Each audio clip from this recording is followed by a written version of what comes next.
Pemirsa yang berbahagia, terima kasih masih mengikuti Khazanah Timur Tengah. Kita lanjutkan kembali dialog bersama Bapak Nurul Huda.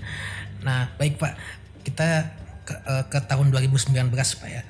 Berdasarkan catatan tim Redditive Thomson Reuters itu, Malaysia menempati peringkat pertama dalam Islamic Finance Development Indicators tahun 2019. Kemudian Bahrain pada peringkat kedua dan Uni Emirat Arab pada peringkat ketiga.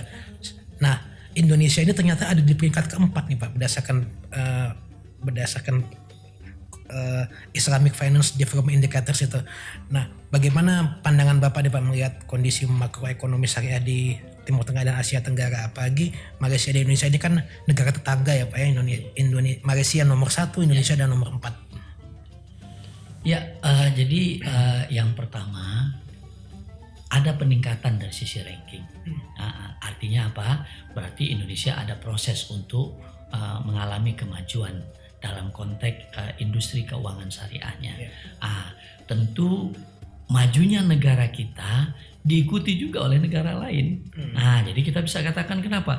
Oh, negara lain ternyata juga lebih maju. Tapi jangan dikatakan kita menurut kita maju.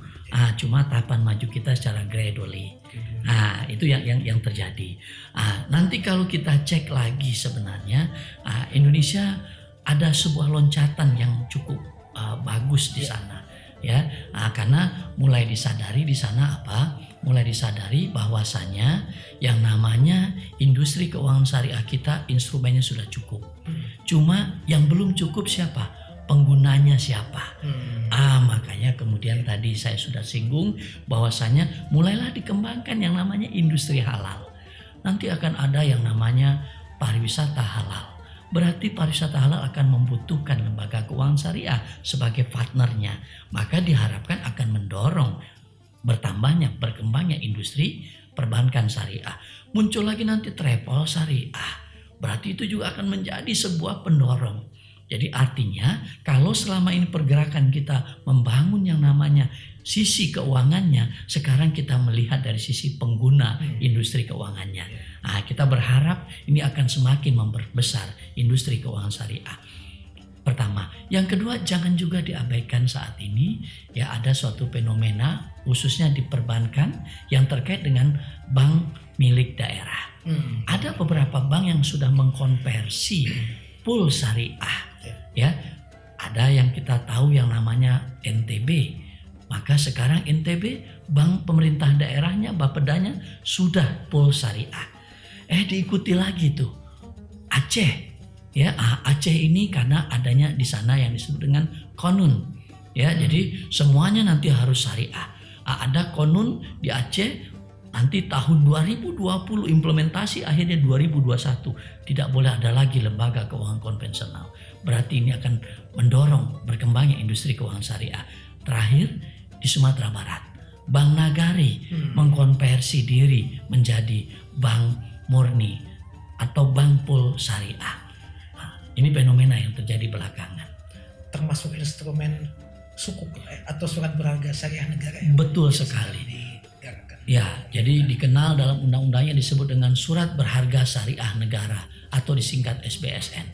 Undang-undangnya adalah Undang-Undang Nomor 19 Tahun 2008. Kalau tadi perbankan Undang-Undangnya Nomor 21 2008, maka yang lebih dulu muncul adalah Undang-Undang Sukuk.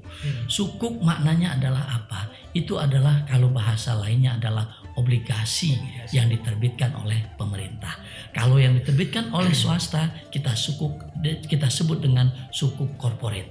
Indonesia saat ini marketnya nomor 1 di dunia dalam soal global sukuk tadi, Mas.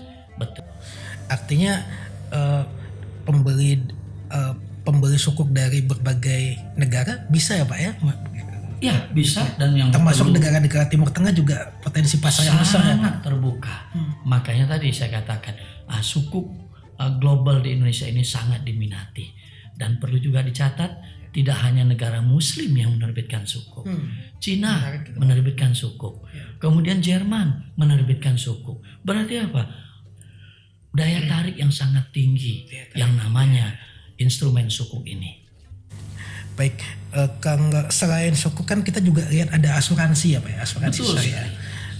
Bagaimana perkembangannya ini Pak? Ya, jadi kalau di Indonesia, lembaga yang namanya Otoritas Jasa Keuangan itu membawahi 3 kelompok industri. Yang pertama industri perbankan, yang kedua adalah industri pasar modal, yang ketiga itu adalah industri keuangan non-bank, disingkat dengan IKNB. Asuransi ada di mana? Ada di IKNB tadi.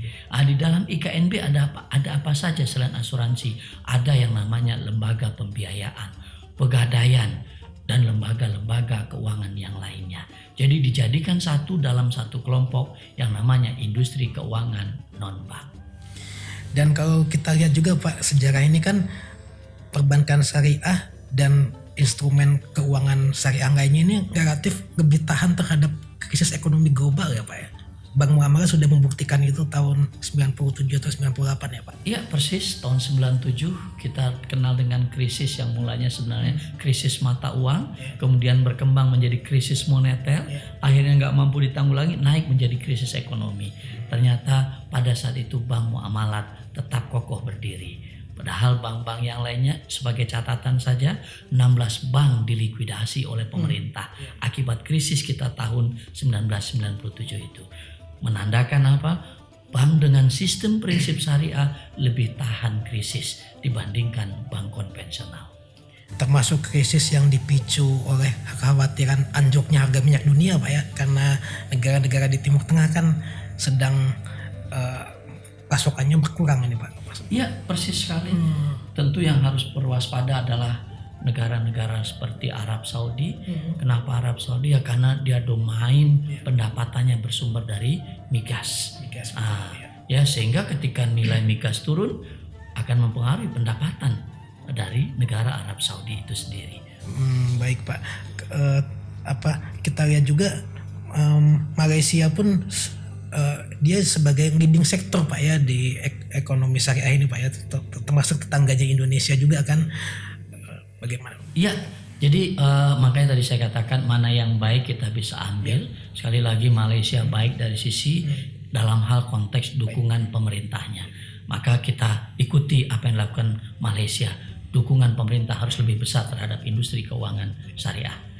Baik pemirsa, tadi kita sudah ikuti penjelasan dari Pak Nurul Huda tentang pentingnya sinergitas antara government driven dengan market driven untuk melahirkan perbankan syariah yang kuat yang bisa bertahan di dalam kompetisi global ini.